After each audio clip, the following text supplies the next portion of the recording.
S. Jaishankar, who is External Affairs Minister, his son has studied in the Georgetown University of USA. Nirmala Sitharaman, who is Finance Minister of India, her daughter has pursued master degree at the London School of Economy, which is in UK, and the Northwestern University, which is in USA. Dharmendra Pradhan, who is Education Minister of India, who is supposed to show us that education system of India is actually world class, who has the responsibilities on his shoulder to take our country's education system on his back and show us and lead us from the right direction of education system, work for the betterment of education in India, doesn't believe in the education system of India himself, because his daughter has studied from the at the Tufts University, which is in USA. This goes to show that he himself doesn't believe in the leadership. He himself doesn't care. He himself does not have full faith in his leadership, of course, because why else would he put his daughter into some other educational institute when he has world-class institutes in India, right? So Piyush Goyal, both his children have studied in the Harvard University, which is in USA. Rajnath Singh, who is Defense Minister, whose job is to protect us from any kind of external pressure or external attacks that might come in our way, he himself doesn't trust the education system of India because his son has completed MBA from the University of Leeds, which is in UK. Yeah. Right, these all ministers have the power and authorities of changing India. They have the equipment, they have our taxes, they have our money, they have the policy, they have the legislative power, but they have no, I don't know, interest or no actual duty towards the nation or something, I don't know, because they don't want to be studied, they don't want their kids to study here, and they're selling us this education system saying that the education system is actually really great of India. All these ministers who have sold us this education system, and they don't even trust their own kids to send to this education system, right? They want us to have them. They're very selfless, right? Our Indian politicians are very selfless, and that's why they want us to have that education system, and they don't want to give that seat to their kids, right? That's why they're sending, because our education system is definitely better than this, right? Anyways, if you still don't believe that India is having an educational crisis, look at last year's Supreme Court judgment that actually confronts student suicide epidemic. Okay, last year there was a 3 separate bench of Supreme Court that actually cognizance disturbing patterns of student suicide in India, right? They've also shown that NCRB report actually records that there have been 65% increase in student suicide from 2013 to 2023. In Karnataka alone, 6 public universities functioned without vice chancellor for more than a year in the late 2025. You know, right to education is actually our fundamental right, which was established in the Mohini Jain case.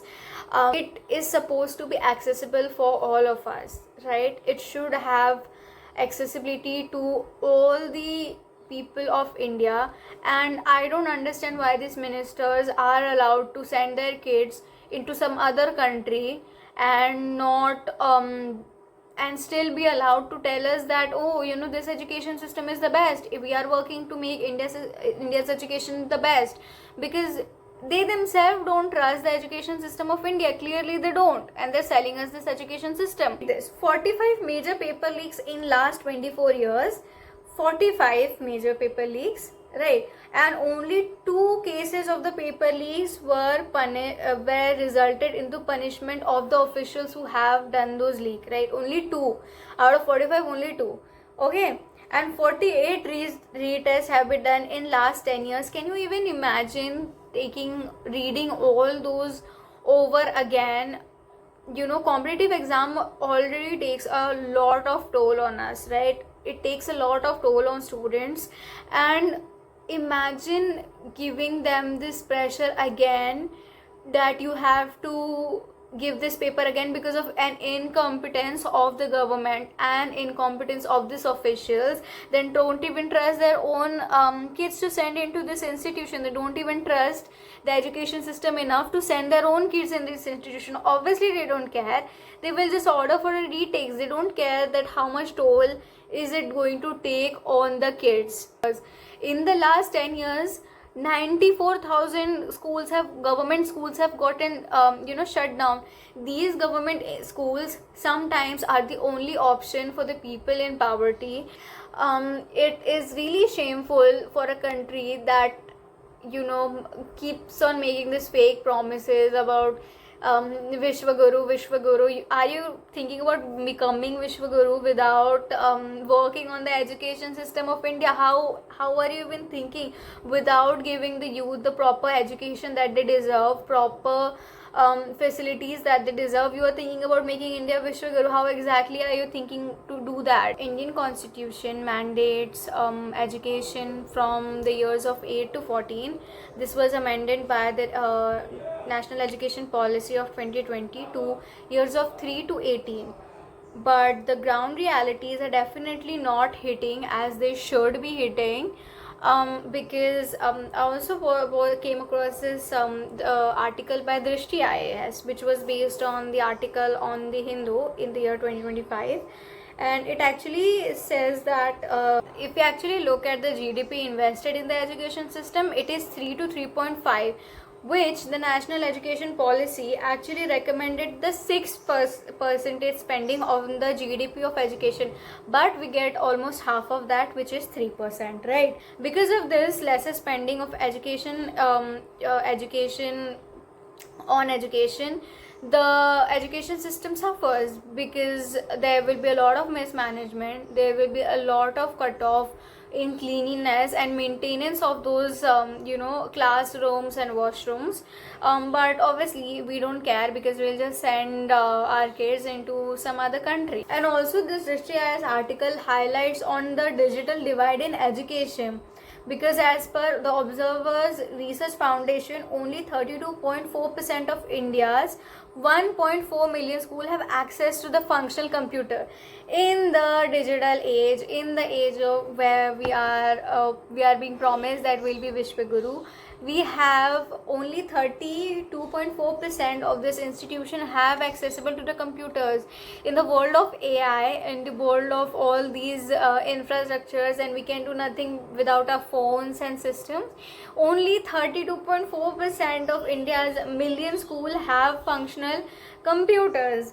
Okay, and only 24.4% have smart classrooms, where we are going to be Vishwaguru soon, by the way, mind you. In the research and innovation deficient in high school, India's expenditure on research and development consistently remains among the lowest globally, which is 0.64 to 0.65 GDP compared to China.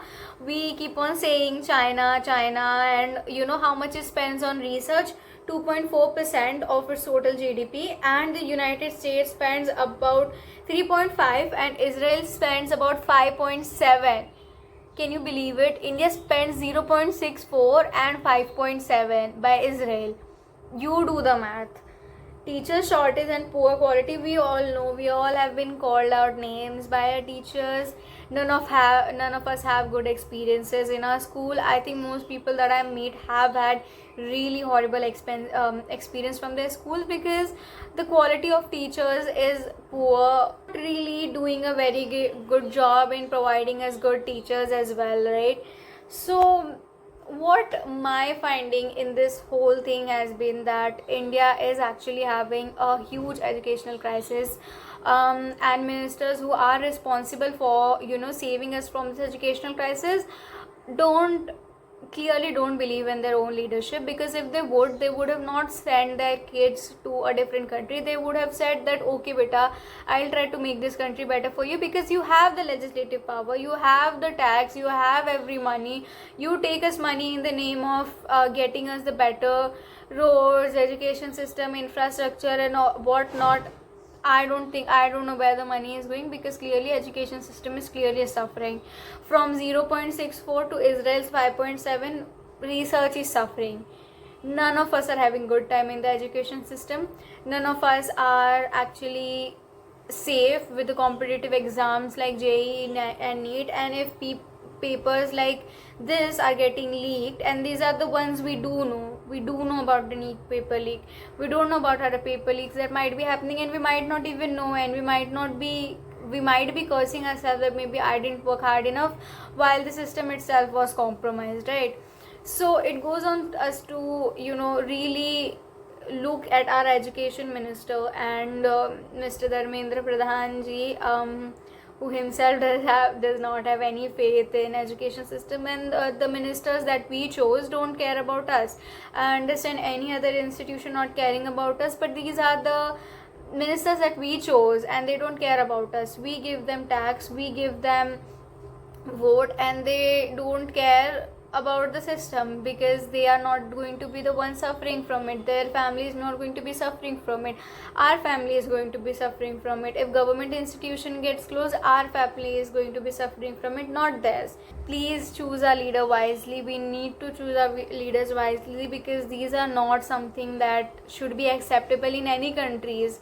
These countries that the kids have been sent off to have a plus advantage, because any day they can throw it on our face that your itself education minister does not trust the education that you are getting. Your education minister, your defense minister, your external affairs minister does not have faith in the education system that you are getting. He has more trust in the US and UK government than your own government. It is shameful for all of us.